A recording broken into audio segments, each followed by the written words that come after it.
One, we have to have you dive you. They like to see what their opponents are going for, and you saw in the game against Fnatic how they're willing to counter you. So this is a game where, yes, we'll see the Orianna, we'll see the Lee Sin, but the rest is up for grabs. And I think it is a story of flexibility versus preparation. OG historically have always been a team that prep really well, and we know this is a hugely crucial matchup for them. But in best of one, flexibility I think is so much stronger when it comes down to a single draft instead of a series of drafts. And my question is, Origen have some options here. They can try to draft around what Mad Lions have been playing and prepare counters of their own to deal with things like the Senna Wukong, or they can ban out the variables and leave open power picks. So do they take away the Senna? Do they take away some of the curveballs? Or do they focus on stock standard meta bans and trust that what they've got prepared is good for it? And already the Lee Sin banned away. I'm so happy to see that. I love it, Trevor. I love it. But now, Drakos, the next thing for me is, what level of impact are we going to see from Shadow when he is not on his signature Lee Sin? And I do have faith, I do have hope. And what is it going to be? That's what I want to find out. Still a big impact. This guy gets crazy in his early game pathing, so I think he's going to be doing just fine. I'm honestly surprised to see the Lee Sin ban still, because I think Sett works so well into Lee Sin, and I would be having my eye on a champion like that for Xerxe. So I'm wondering if, with the Lee Sin ban, if Xerxe thinks Sett is lower in priority, and maybe Volibear has replaced it. Ooh, well, just so you know, Trundle is the one shared champion here, as it's the only other champion that Shadow has run in the jungle. Syndra and now Thresh. The final bans Varus, Yuumi, Gangplank on the side of Mad Lions, and with the number of sort of high priority picks, you know, both Ezreal and Aphelios are open. If this Orianna gets locked in, I am so stoked, because we spent a lot of time talking about the impact that both Humanoid and Nukeduck can have on that champion. Yeah, I think you're completely right, Trevor. And in just the sense that this is a very important champion for both of these players, and for Humanoid especially, that level of performance we've seen from Humanoid, so far that's a one-game thing. We haven't seen that in other champions. We haven't seen that in other situations. So setting him up again to have that same level of performance, to give something he's excelled on, is very good. The downside, you've already banned away GP, one of the best answers mid to late game against Aphelios in team fights. So it makes it very easy for OG to go, okay, we'll take that one. Single-handedly enables Tahm Kench to exist as a champion, and now Mad Lions bot lane conundrum gets a bit more difficult. Interesting question that I want to pose. We've anticipated tanks. We know Alphari doesn't really want to, traditionally go that way. But matchups today have included Wukong, GP, Volibear, Kayle, Akali, Kayle. 3 for 3 on the Kales. I wonder if we're going to see that. We'll have to see, right? Because Origen, by already revealing their mid lane champion here in that Twisted Fate, are very likely going to be holding out for a top lane counter pick later in the draft. I do think it's so important to bring up the Twisted Fate, though, because one common criticism of Nukeduck has been that he is almost unwilling to leave that mid lane. He spends so much time there, so now being put on that Twisted Fate where he needs to have a large map impact on this champion, this is a moment for him to really try and prove that he can do more and he can step into that role for his team. And I love setup from TF early to mid game, especially when champions don't have enough levels or items to one-shot him in early skirmishes where he can get off 1 or 2 gold cards as long as he plays, his positioning right. I think just makes the champion very strong if he can get any kind of push. That said, Mad Lions, yes, we're not getting the Senna, yes, we're not getting the Wukong curveballs, but we are getting the Volibear, and it's important to remember that is a flex. Now, from what we saw earlier in the day, the Kayle matchup, very easy for the Kayle in this case. She pushes Q when the Volibear tries to charge in. He doesn't get to play the lane. That said, I don't love Kayle. I want a champion in Alphari's hand that doesn't have to wait till level 16 to instantly win the game. I want something that's going to be active much sooner. Now the thing is, I'll 100% agree with you. You want to see Alphari in a champion that will dominate lane, but Origen have tools to actually play away from top lane, which again is a bit of a paradigm shift for them, where you have an Aphelios and a Nautilus you can play through. Twisted Fate with gold cards, you have to assume Humanoid will be running a cleanse in mid, but once that gets burnt, all of a sudden mid lane, very gankable here, and if Trundle gets left open, I feel like Origen are immediately going to move there. Let's find out what happens. The last ban coming in now from Mad Lions. It's Taric and Ornn banned away from Origen, Olaf, and one last option here. That jungle potential flex from that Volibear. We're going to find some answers out in a moment or two. And it is surprising to me just how much time the Mad Lions are taking. It's going to be a Malphite as the final ban. So this is really interesting. Malphite, of course, is just insanely good into champions like the Aphelios, even the Kalista, although some people may be like, how? Obviously, she can dash out of the way. But when we asked Whippo and a lot of top laners about Malphite, Whippo, the originator of the champion in our meta, it just shuts down any kind of hyper carry so easily, so reliably. At the end of the day, I like that it's banned away, but my concern is that Mad Lions are running out of good options to deal with this Aphelios as we get later into the game, because the Ornn, the Malphite, the GP are their 3 most reliable options from top lane, at least, to kill this friggin' champion in a team fight. So it's going to be difficult, but I take it back, because when you put an Alistar and an Orianna together, you just built your own Malphite. Yep, just like somehow they find a way right there. Chuck him in with the Fate's Call as well, combination ball delivery system, and now we find out, is this Volibear top, is this Volibear jungle, and what will Alphari use to counterpick it? We've seen a Sett locked in, now for Xerxe, another comfort pick, and I'm very much excited to see what it's going to be. This will signal to me Volibear jungle ender. Yeah, so this will be a Volibear jungle, which actually makes me immediately concerned for Mad Lions' damage profile, because in top lane, when you're building Trinity Force on the Volibear, he's going to do a lot more physical damage, even though the champion does primarily magic damage with his passive and these things. Now, when you're building Cinderhulk, and then very likely full tank options, you have AP top lane, AP jungle, AP mid lane, and a Kalista, who is not the same level of late game hypercarry that you expect. And what this means for Origen is that both Nukeduck and Alphari can run almost double MR runes and be untouchable throughout the game. Additionally, now that we have the Kayle locked in for Alphari, obviously means we're not going to expect a ton from that top lane, but Kayle can just avoid the Mordekaiser a lot in the early game, and as we get late game, the Rocky Mountain Oysters combo, shout out to Monty, that's the Season 3 one. You know what it gets hard countered by? That's a Kayle ultimate and having multiple reliable late game damage sources. So while Mad Lions have the potential to one-shot shotgun a team fight with their combo, it gets harder and harder the later we go in this game when Kayle ulti gets lower and lower cooldown. Ladies, gentlemen, and everyone else, we're game 4 of the day, and it's the 4th time we have carry versus carry in the top lane. Ender, you have until the graphics disappears. Closing thoughts. Closing thoughts is we know Origen are trying to scale. Mad Lions, you need to attack early, right? Like bot lane, you have a really strong 2v2. You need to alley-copter this top lane and destroy the Kayle with some Alistar roams towards the top. Right? Also, hi to Vedius who waved at us, and Mad vs OG, it's time, let's go! Yeah! Yeah!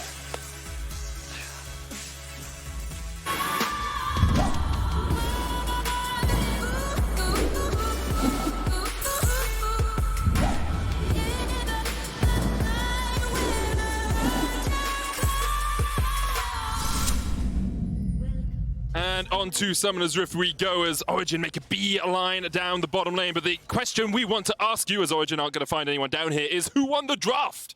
Who was it? Was it Mad Lions or was it Origen? Yeah, so you guys can vote in chat right now. Let us know who you think won the draft. I think the drafts are really interesting. I think we kind of have a similar situation here as OG is looking to invade. They got the gold card on Twisted Fate. We'll talk more about the draft in a second. Let's see what happens in this early game. Looks like they're just trying to get a bit of deep vision. I love teams that utilize their strong level 1s to gain early information. Information is everything, Medic. The more information you have, the easier it is to determine jungle pathing, whether or not you can push a lane more aggressively or not, how you want to set up your early plays overall, and the fact that you have a Twisted Fate, you have follow-up with the Nautilus, I think is just very easy to just walk into the enemy jungle and say, if you come, I stun, you die. So I love the early game proactivity that we're seeing from Origen as Upset and Destiny are posturing in this wave. But let's talk about the draft. Yeah, let's go back. Do you have any initial thoughts? What are your initial thoughts? So I kind of agree with guys on the analyst desk. Mad's draft seems very much more mid-game focused, and they need to get ahead if they're going to be able to win this game out. But what I do like is the fact that I'm seeing Orome on another carry top laner who can have real big influence in these fights. And if he can isolate an Aphelios or a Kayle from a fight, the rest of his team can actually clean up that fight pretty effectively. See, I'm really curious as to how this Mordekaiser is going to be used in the fights later. And I'm going to watch as to what his game plan is and how he tries to set this one up, because something similar that we saw last game is that this is quite a short-range comp. Right? You do have the Orianna as follow-up, and I think that's one of the biggest differences that we see between this and G2's comp from last game. But a lot of these champions want to get into your face, get into melee range, and something that we've been seeing a lot more is that when you do that against an Aphelios, that can be quite a challenging and scary thing to do, especially when he has so much peel. You know, you have the Nautilus, you have the Kayle, and so ultimately I do think Origen have a stronger late game. I do think they have very strong side lane power, but I think that Mad have a lot of tools in the early game to be so aggressive. I love Volibear early game Medic. I think it is super strong. And I think that the way in which we've been seeing Volibear utilized in the jungle right now is you can be very proactive because of how strong he is in these early game skirmishes. For those interested in learning a little bit more about Volibear jungle, at the bottom of your screen you can see what the pros typically max. Sometimes you do see a Q max. It seems to be a very much preference thing. You can see that he is running the press the attack rune, but usually jungle Volibear is very much about going full tank and then being a meat shield later on. We may see one of those early game skirmishes as the junglers meet. Yeah, Xerxe's looking to get in there with the face breaker. Will pull Shadow back. He's going to get some damage down. Shadow able to flash across the wall, but Xerxe's still on the chase here. Nukeduck flashing in, looking for the Nimbus cloak. We'll get the stun from it, and there's first blood. Origen, well, you think they won the draft, they're winning the early game as well. Wow, okay, so this is a really big deal because I feel very strongly that as a Volibear, you want to have that early game impact, and the fact that he's already falling behind is really going to hurt them. Nukeduck, I love this commitment to the kill. He invested his flash, he invested his ghost, he's now got himself a double buff. Look, he's gotten himself early Swifties. This man is looking to roam medic. You got to go fast, Medius, and you talked to me actually earlier on when we were backstage about how powerful Ghost on Twisted Fate can be. You see the extra movement speed that has been added in on 10-12, front-loaded, means that you can just run at them really quickly. You then get Nimbus Cloak, and you are one of the speediest people on Summoner's Rift. Yeah, he's super fast, and I actually really, and it's going to be super entertaining in team fights later on. Just watch how quick he goes, because it's surprisingly effective. But in any case, yeah, we're kind of bringing this back into the context of the draft. Yeah. Is it a huge deal that Twisted Fate has gotten a double buff and early level advantage and early? Yes, it is. The fact that he's gotten this these early boots means that he's going to be ready to roam. It's easier for him to get prio in that lane because this double buff is going to give him unlimited mana too, so he can look to be as aggressive as he wants. And the fact that Shadow has fallen a little bit behind means it's harder for this Volibear to look for early game plays. One of his biggest strengths is his ability to go for these early duels, look for these early ganks, and he's not going to be able to do that as effectively. So First Blood dropping over in favor of Origen definitely could be difficult for Mad. One final thing I'll say about the Twisted Fate movement speed, he's gone Celerity as well. So all of that extra movement speed he's getting is being buffed up, which just means he's an incredibly quick guy. But let's have a look at some of the other places on the Rift, apart from just a mid lane. Bot lane, relatively even early on. You can see Carzzy has gone back. He's building up towards those Xerxes, very expected on a Kalista. You want to get the Xerxe Greaves and get that attack speed up as soon as you can. But for now, he's just going to be able to farm out this lane and try and keep himself in a good position, because Origen are ahead by about 600 gold, and some of that's going to come from top lane, some of that's going to come from the First Blood, and some of that will come from a slight CS lead in bottom lane as well. And I do think one of the things that excited us the most about this matchup, Medic, that we've been talking a lot about, is how Origen have that opportunity to actually take down the top 3 teams from last split. Yeah. In that Fnatic, G2 have now been defeated by Origen, and Mad Lions was the only team they never got to play against. They never got that best of 5, and I think that given the position that Mad Lions is currently in at 4-1 at the top of our league, a win here would be very big as a skirmish starts in the bottom lane. It's going to land on Kaiser. Here comes the Destiny Gate as well. Nukeduck comes in with the stun, but Kaiser is able to get away, and now the TP's coming in for Mad Lions as low for the fight. Orome is going to put Destiny in the realm of death. Humanoid's on his way down as well, but Nukeduck has already fallen, and all 5 players from Mad Lions joined the party in the bottom lane. They knew Alphari didn't have TP, and Destiny is pulled back with the shockwave, but they can't quite get the damage down. He dies in the end as Humanoid secures him. Orome tanking up the turret. Carzzy, one more Infernum is enough as Upset gets a counter kill for Origen. Wow.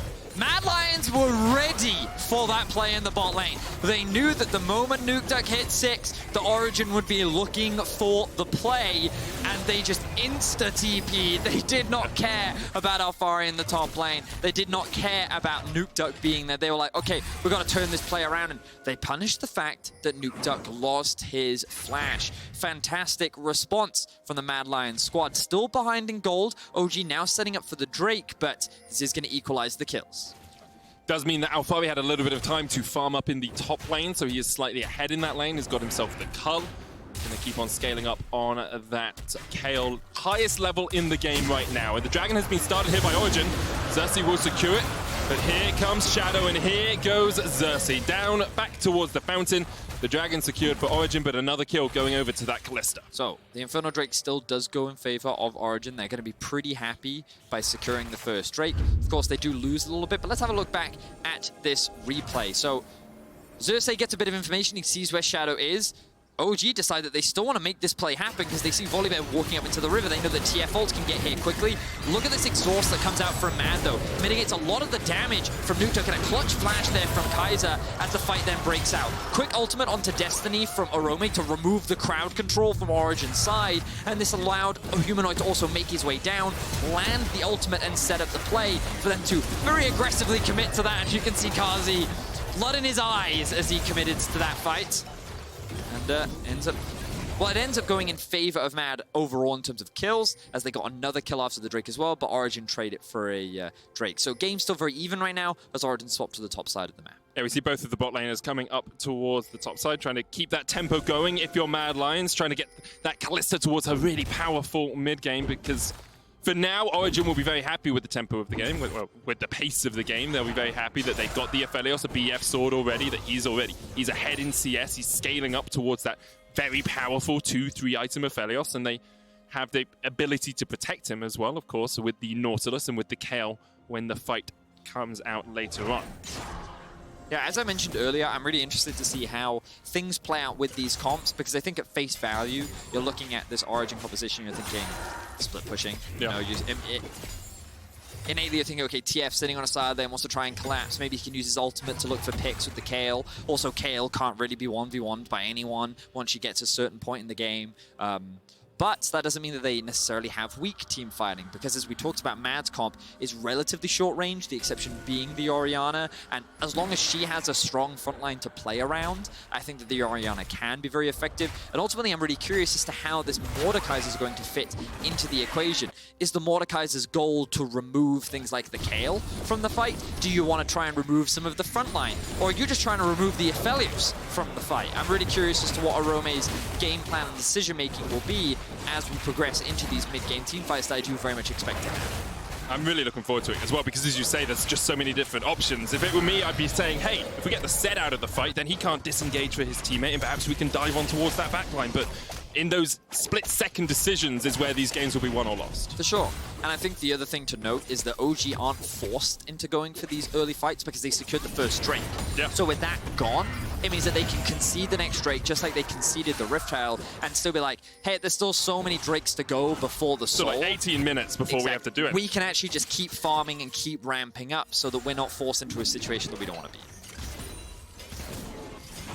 And that has traditionally been Origen's playstyle, right? Like, there is a... Contest every objective? Yes, yeah. I agree. Contest a lot of objectives and scale up for the game. And there's always been that debate around, you know, Origen aren't the most adaptable team in the world. They don't tend to show us too many different arrows in their quiver. But right now, this playstyle for Origen is making them one of the best teams in the league. As we said, they've already beaten Fnatic in G2. And if they beat Mad Lions, they've beaten the top 3 from last split. And I think what Endo was talking about earlier this morning was pretty interesting about how different teams are approaching the game with different styles, and I'm curious as to how these two clash. You know, Mad's creativity, I think they've gone for a bit of a different comp. This is not something you conventionally see. I'm pretty confident this is the first Alistar of the summer season.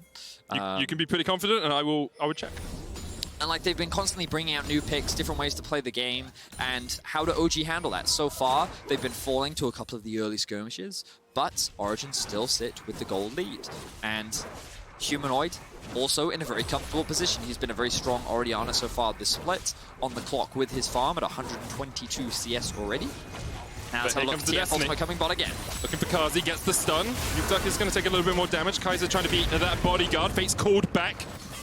He's popped the Unbreakable Will as well. He's going to look for Nukeduck as here comes Shadow from the side as well, but Xerxe's on his way, and the depth charge is going to lock up Shadow. Instead, he goes unstoppable with the Stormbringer. Will get himself back underneath the turret. Good utilization of the ultimate there from Shadow. I liked it, just creating that gap. But Mad survive another play on the bot side of the map. I like that Nukeduck has been proactive. He's been looking for roams with that ultimate, but every time it doesn't pay off, Humanoid gets an extra wave. Yeah. He gets a little bit more farm. You can see the XP difference is starting to mount up in Humanoid's favor. He's going to hit level 11 first, which is definitely a great advantage for Mad Lions as the next Drake is about to spawn. They'll be looking to try and secure this one. Origen going to fight it. I don't think Origen need to fight this, but as you said, they're looking for it. They always look for a fight if there's a dragon involved. Xerxe gets locked up, but Kaiser goes low, and of course doesn't have the ultimate. Remember, there's not many ultimates available for Mad, but instead they're going to TP in Orome. There's the shockwave, hits onto 2. Upset has to flash away down towards the bottom side of the fight. Carzzy is facing off against Nukeduck, but Nukeduck is stunned up by Shadow and will get caught out underneath the turret. However, they don't quite have enough damage to kill him right now. Destiny's killed off towards the top side, down towards the bottom. Shadow falls. Ends up being a 2-for-1 in favor of Mad, but they did lose their jungler. I mean, Mad found themselves a pretty successful fight there. They ended up, as you rightly said, finding 2 kills. They're going to get themselves another Drake. And crucially, I think the thing to note is that Humanoid is getting more kills. This Orianna, one of the big backline damage threats, is only continuing to get stronger. And I think that this was a fight that Origen didn't need to take. Like, is this fight really worth it at this point in the game? You know, it is only the second Drake of the game. It is only a mounted Drake. Sure, you do have that potential win Drake condition, but notice how Origen put themselves in a bit of a choke point here, which actually makes it easier for Humanoid to then set up his ultimate. He lands it onto Upset and Destiny, forces Upset to flash, and this then, of course, puts Destiny in a bit of a difficult spot. I think we're seeing Carzzy again flashing quite aggressively. Just a little bit aggressive. Him and Shadow both looking for more picks, which, again, I don't think they needed to do. I think they'd already pretty much won this fight by getting that initial pick and forcing OG back. But either way, they get what they wanted. They get the 2 kills, they get themselves the Drake, and while we are seeing a bit of over-aggression from Mad Lions, I think this is also what has made the team so successful. Destiny trying to match with some aggression of his own, but Humanoid is here to try and claim this blue buff. Shockwave onto Destiny. Destiny's just dead. Orome takes him out. The depth charge will not save you from beyond the grave. And Humanoid once again puts another kill in his account. He's having a stellar game so far. Momentum is very quickly swinging in Mad's favor, I feel, Medic. Just a lot of small mistakes that we're seeing from Origen are starting to mount up. Of course, the crucial person that we have to keep our eyes on is Alphari. He is sitting with 136 CS right now, very close to that level 11 mark as well. And we know how terrifying this champion can be in the hands of a very skilled player. Notice that he is 1,000 gold up on Orome as well. And if we have a look at the XP bar on the left-hand side, you can see that both Alphari and Nukeduck are just hitting those level 11s with Humanoid leading the charge. So still a very close game, still a lot left to be played. I don't think anything has been decided, but what started off very even and I think very comfortable and favorable for OG has been swinging back in the favor of Mad as they are going toe-to-toe. Every time OG wants to try and do anything, Mad's like, oh, you want to fight? You want to fight? You want to go? Let's go. And it's going in Mad's favor every single time. I mean, Mad do have the most combined kills per minute of any team in the LEC. 0.89 coming into this week. They are ahead of G2, ahead of SK, ahead of everyone else. And a lot of that does come down to the fact that Humanoid is having some very good games as of late. Statistically, the best player in the league, as we talked about earlier. But for now, let's talk about this Destiny that's coming in, as Carzzy's going to get locked up with the stun card. There's the Moonlight Vigil as well, and he's rooted in place. He really doesn't have anywhere to go. He tries to trade back onto Upset, but already the kill is there. Shadow's going to use the Stormbringer to escape over a wall. One of the few you can jump as Volibear using that. And Carzzy just got a little bit caught out there. So, well, good pick from Origen to try and get a little bit more control over the top side river, give Upset some freedom, and I feel like Carzzy has been picked out a couple times this game. We saw him flashing under a tower twice now, I think, and overextended a bit on top. Of course, he thought he was safe because Shadow was in the vicinity, but that's the danger of the Twisted Fate ultimate. Not going to be all bad news, though, for Mad, as Humanoid secures himself the mid-tier 1, which is going to open up the map a lot more in favor of Mad, while Alphari is doing something similar on the bot side, as he has now completed his Gunblade. Humanoid, has got that services. Maybe building up towards a Rabadon's Death Cap next. You always get Xerxe so early, dude. Like, it's fully... Like... Okay. I've had this graphic for a while. I'm just going to bring it up now because we keep talking about Humanoid. I want to remind people just how flipping good this guy is. First in gold difference at 15. First in damage percentage of any player, any mid laner in the league. Has almost 400 more damage per minute than his opponent. Like, a big damage per minute number is about 1,000.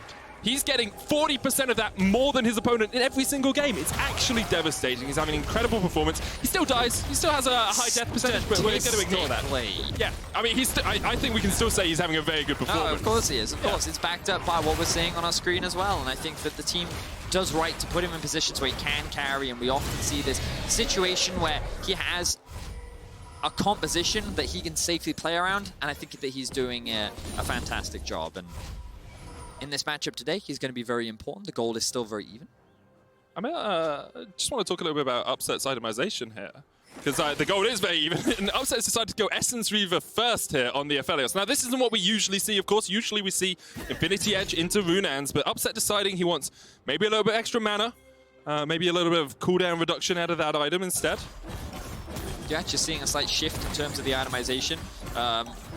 mana is one of the things, cooldown reduction is the other, as you rightly mentioned. It might just be that he wants his ultimate up more often. It's very possible, because it gives you all that CC. It's something that I'm not super familiar with, not something that I see very often either. So I'm not... I'll have to speak to Upset afterwards and get more context from him about why he went for a different, or slightly deviation from the atomization, but definitely don't think it's bad by any means.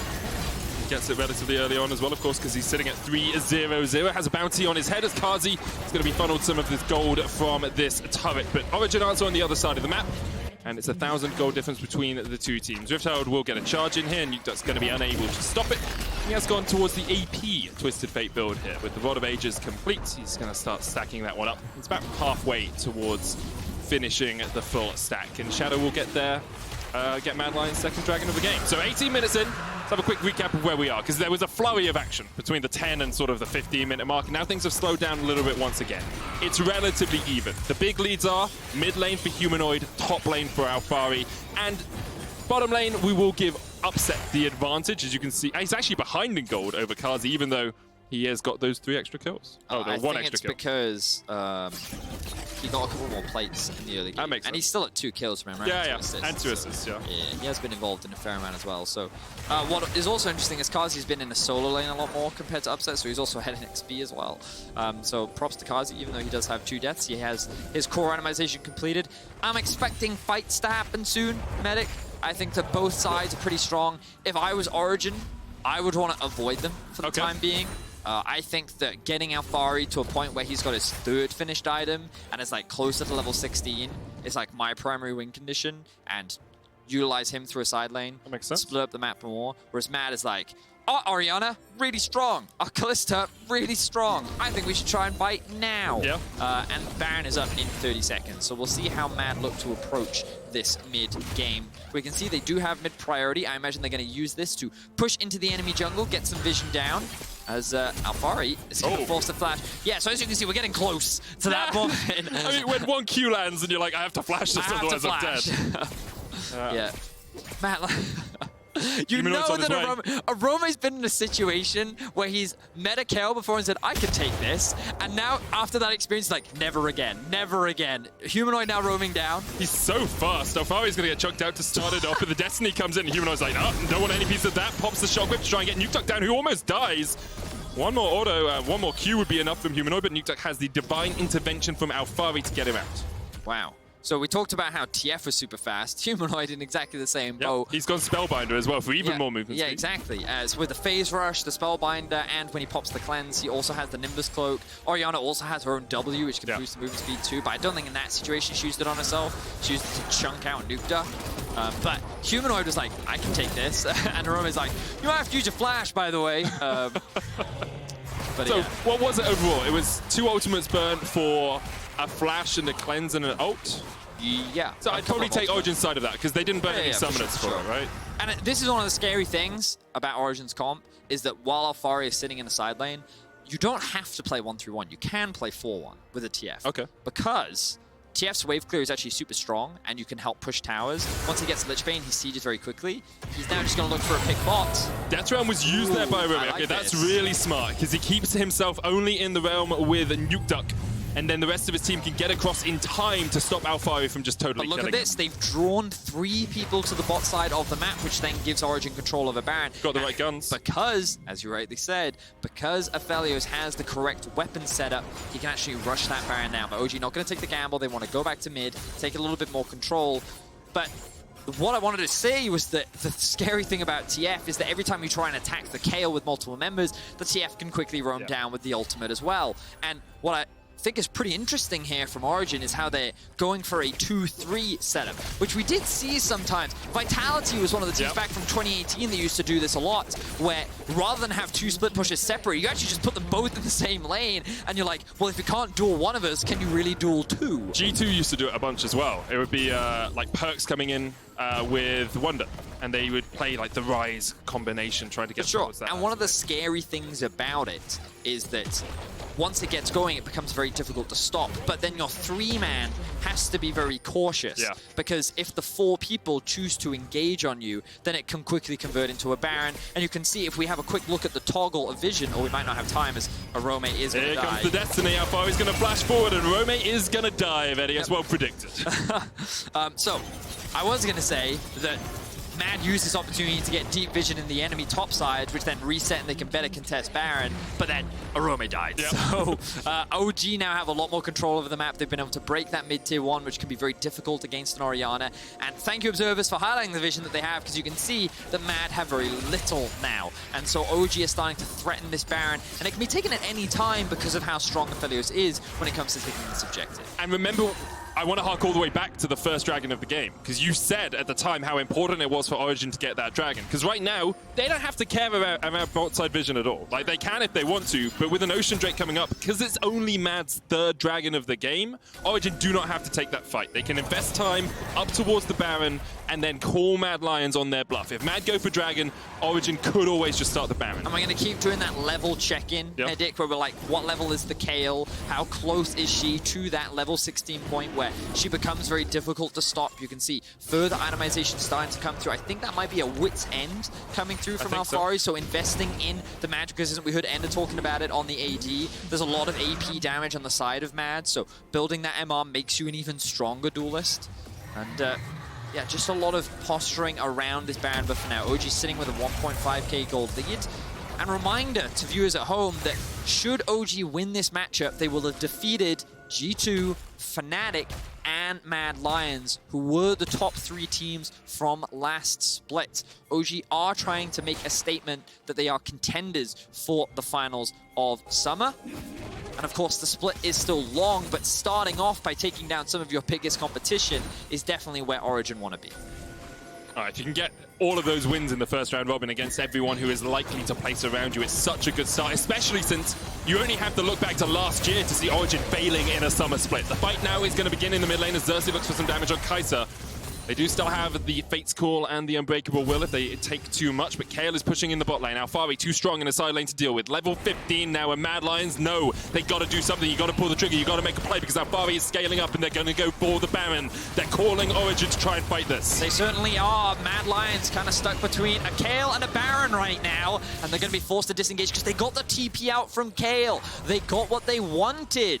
I feel like Origen, they kind of cracked under the pressure there, didn't feel like they were in a good enough position, but now they have the inside track of the mid lane. It was a super early TP, but as you say, they can get some damage down on this mid lane turret.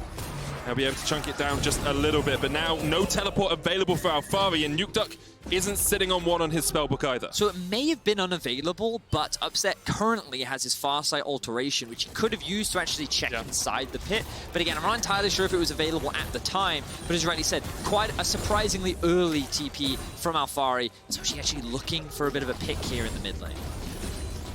Looks like they're just going to reset. So Mad are super happy with this. Getting the TP out from Alphari makes that Baron threat from OG and that split pushing power significantly weaker. Gives Orome some time to push out the bottom lane as well, and gets us closer to that Ocean Soul. Gets us closer to another objective that Mad Lions can force Origen to fight around. Let's have a look at where we were in terms of our key carries. Remember, we said Origen will be looking to Alphari, getting to level 16. He's currently 60 CS ahead. Alphari, a third of the way to level 16 on this Kayle. Look at Humanoid, though. 26 minutes in, he's at 302 farm Vedius. That is an incredible score. Almost has 100 CS lead. The Flame Horizon has the most gold in the game, only by about 600, but still most gold in the game. Very impressive. For sure. And I think what's interesting is I've been speaking to some coaches recently, and they've been telling me about how certain jungle mid matchups are actually influenced by who you want to invest resources into in the mid game. And champions like Orianna and Azir actually want low econ junglers, largely because they're actually going to take all your camps come the mid game. The farm. And you can actually see a great example of this on Humanoid, where he's gotten all this experience and gold from, is because he's been taking farm. Shadow's only level 11 as an engage is starting to kick off. Kaiser's trying to jump onto Xerxe. He's going to take some damage here. Carzzy pushing out the wave in the mid lane. Xerxe's going to get pulled back.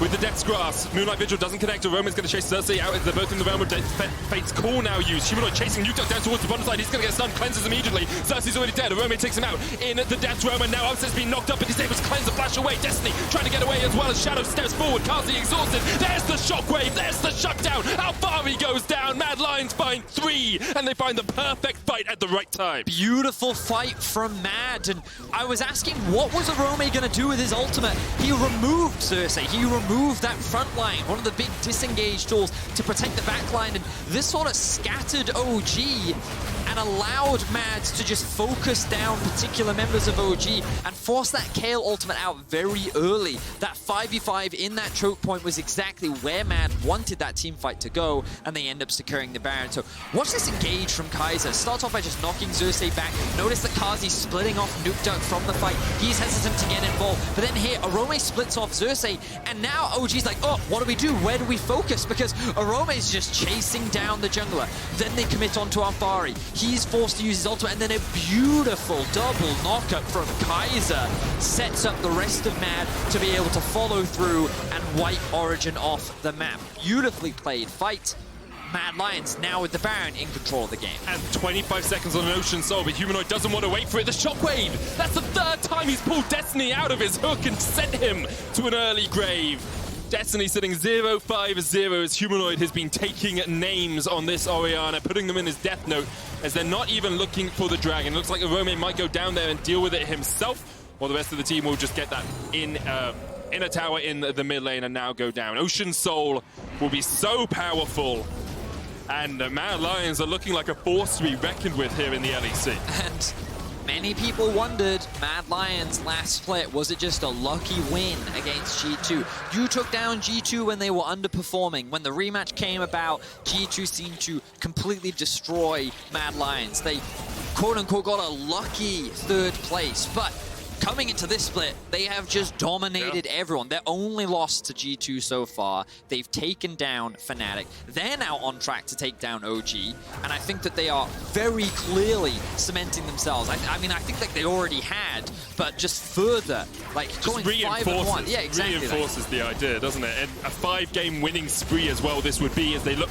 to take down Origen. Alphari is still splitting in the side lane, but Mad Lions do not give a damn about your split push. They are looking for the Nexus Towers. They're looking for the win.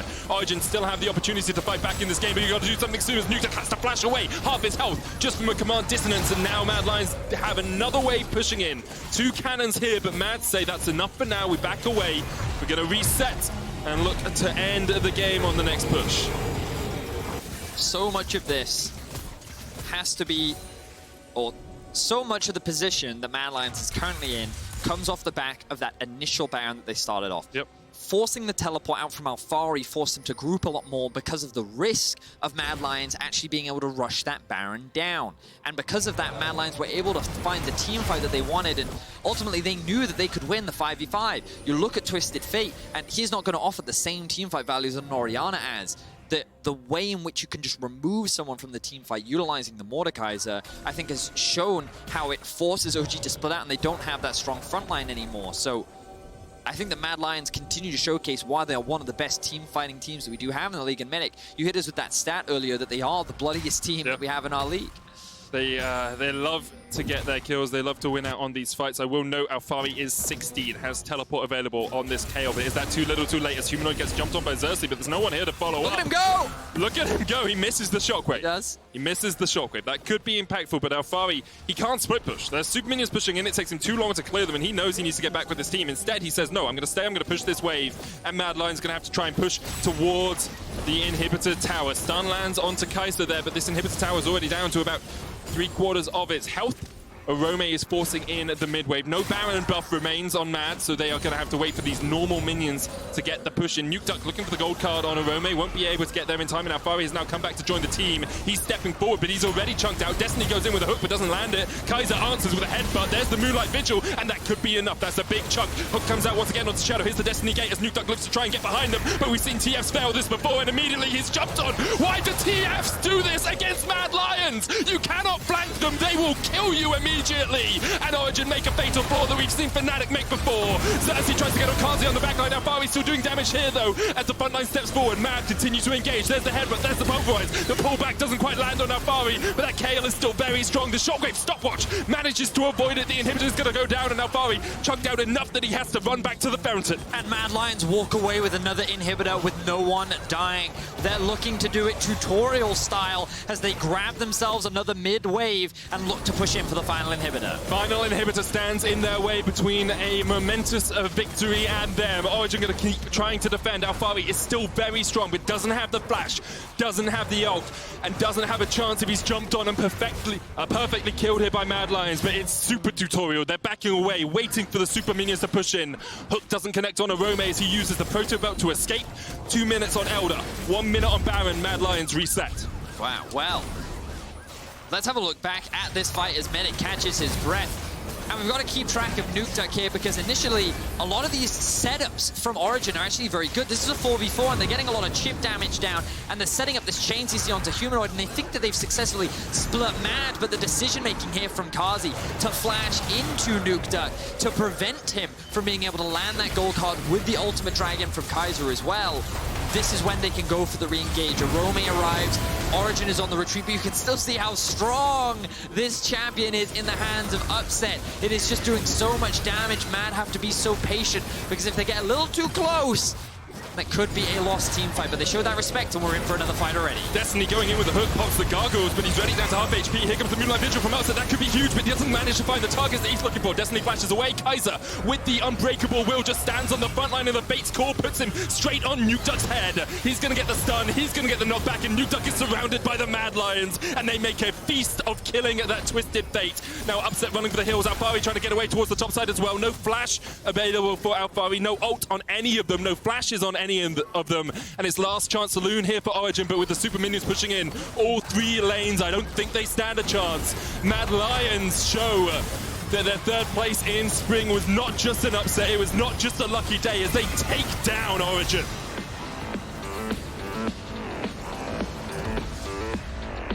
And the Mad Lions successfully hold